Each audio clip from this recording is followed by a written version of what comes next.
Donc voilà. Aujourd'hui, on va parler de football, mais notamment de football africain avec Romain. Euh, Justement, ta dernière vidéo, elle était sur les élections de Dakar, avec, on va dire, pas la réhabilitation, mais le fait que Ahmed revienne, puisse faire campagne, qu'il puisse pas non plus s'inscrire, mais il puisse faire campagne. Qu'est-ce que tu penses Mhm. déjà de ce retour-là et que présage, et qu'est-ce que ça présage pour les prochaines élections de la CAF? Ah, ça présage déjà qu'à la FIFA, il y a un problème, quoi, parce que son retour déstabilise les plans de la FIFA. Écoute, quand tu lis le dossier d'Ahmad, je ne sais même pas comment, il a pris que 5 ans, la FIFA avait été très gentille, puisqu'il y avait d'autres dossiers le concernant. Alors, c'est notamment pour cette fameuse histoire de tactical style, en référence à des contrats d'équipementiers sportifs, c'est le contrat Lagardère, et le fameux pèlerinage à la Mecque avec différents présidents de fédération, où en fait, ils ont pris l'argent de la CAF destiné au développement du football. Et donc, mais il n'y a pas que ça, il y avait d'autres dossiers. Donc en fait, il a été sa suspension a été provisoirement suspendue par le TAS, sauf qu'ils vont juger le fond de l'affaire le 2 mars. Donc il faut attendre le 2 mars. Mais actuellement, Ahmad est en train de faire la chasse à tous les mecs qui l'ont trahi. Et c'est Ah, ça qui est en fait qui est le intéressant, retour. dont Ahmed Yahya, président de la Mauritanie, qui est l'un des chouchous, l'un des bons élèves de la CAF et surtout de la FIFA, vanté depuis des années, alors qu'il a quand même deux, trois affaires sympathiques aux fesses. Donc je suis curieux de savoir parce que ça peut redistribuer un peu les cartes. Je rappelle quand même qu'il y avait 46 fédérations qui voulaient voter Ahmad il y a quelques mois encore. Hein. Sur 58, 54, 54, 54. 54, ouais, c'est ça. Zetchi était contre d'ailleurs. C'était l'un des Il est rares mecs avec, contre. il est plus côté mot de CP, c'est ça? Ouais, après, vous connaissez mieux que moi. Ouais. Enfin, les élections d'une CAF, c'est toujours un jour tu es avec un mec, un jour avec un autre. C'est pas assez compliqué après. Surtout avec le clivage francophone-anglophone, donc on verra. Mais le retour d'Ahmad, honnêtement, ça a surpris pour un peu de monde quand même, le jugement du TAS, même si sur la forme, ça va être le 2 mars. Mais moi, je te dis, il est en train d'essayer de se faire les mecs qu'il juge responsables de trahison. Donc les prochaines semaines risquent d'être folklore. Autant je peux parler de Ahmed Yahya qui a fait.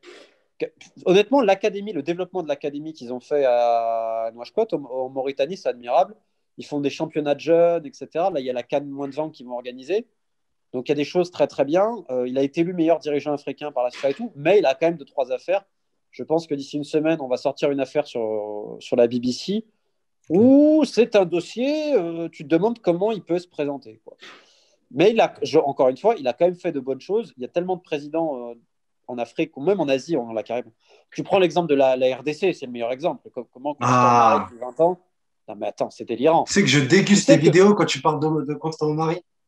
mais tu sais qu'il y a un centre technique qu'ils ont voulu faire avec les fonds FIFA Forward. Ça fait 2 ans qu'ils sont en discussion parce qu'en fait, ils ont voulu rénover, mais ils n'avaient pas de permis de construire. C'est n'importe quoi. Là, ils ont enfin eu le truc, c'est à l'abandon. Enfin, c'est une catastrophe. Et le pire de Constant, c'est les mecs qu'il a à côté de lui, dont Théo Binamungu.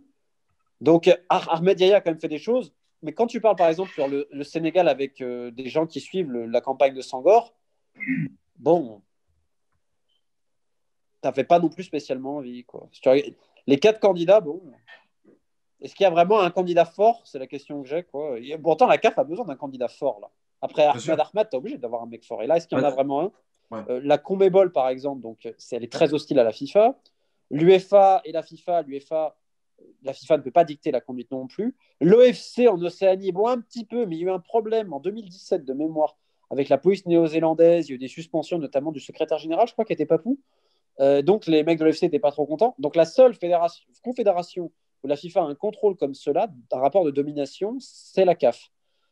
Et c'est pas souhaitable. Et en fait, le pire, ce qui est pas souhaitable, c'est pas ce même rapport, c'est le fait que les gars à la tête ont d'abord leur intérêt personnel et que le développement du foot, ils en ont rien à cirer. Tu as Exactement. très peu de présidents de fédération, tu te dis, ils essayent de faire quelque chose pour leur pays, pour leur football, c'est ça en fait. Mais ça, c'est pas un problème spécialement à l'Afrique. Hein. L'Asie, c'est pareil, et la CONCACAF, c'est pareil. Donc, j'aime pas quand les gens disent, ah, c'est la CAF, c'est l'Afrique. Non, non, c'est malheureusement un problème propre au football qui dépasse le continent africain. Par exemple, tu prends aux Comores, là, je suis un dossier sur les Comores, mais c'est magnifique. L'ancien président, il s'est fait dégager pour corruption. Le comité de normalisation, ça a tapé dans la caisse. Et le mec qui reprend derrière, là, il y a un dossier qu'on m'a envoyé. Hey, le dossier, il est brillant. Hein. Ça paye en cash les mecs. Enfin, tu lis des fois certains rapports. Tu prends le FIFA Forward donné au Soudan, ça a été donné en cash. Mais il y a quand même 1 million de dollars, les gars. Et hop, allez, non, mais attends. Et hop, on distribue. Non, mais c'est génial. Et c'est dans le rapport PwC d'audit sur la CAF, où il n'y a que des clignotants rouges. Ils te disent, il y a un problème. Bah ouais, il y a un problème. T'as 1 million comme ça, allez. Putain, c'est fou quand même.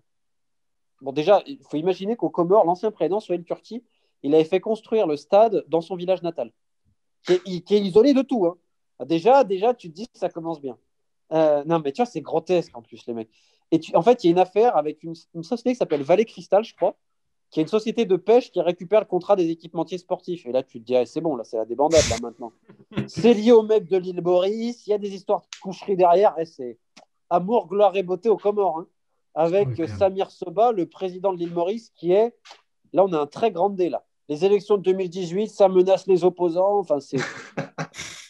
Mais c'est un classique. Mais devant la présence de la FIFA et Constant Marie, qui était là, qui, bon, non, mais c'est...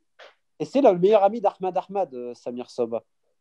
Donc, si tu veux, là, j'ai une petite tripotée dans l'océan Indien, Comores, Réunion aussi, qui est membre CAF, même s'ils ne peuvent pas faire la compétition, où le président, alors lui, il est accusé d'harcèlement sexuel, il passe les mains au cul de tout le monde, c'est normal, 10e mandat. Yves Estève, grand ami de Noël Le Graët, on le salue évidemment. Et Madagascar, là, je pense qu'on est, on est au-delà du grand D, là, il faut inventer un mot, tu vois. Non, Mais ça se passe tranquillement, hein. Le président de la Fédé de Madagascar, qui a mandat d'arrêt international, tranquille. Il continue à diriger la Fédé. Grande D. Il a détourné 25 millions, il paraît. C'est beau. C'est exceptionnel. Mais tu tapes sur Internet, tu mets Raoul, président Madagascar, mandat d'arrêt. Et toi, tu as tapé, ça dure 5 secondes. Hein. Et là, tu dis, il y a un problème quand même.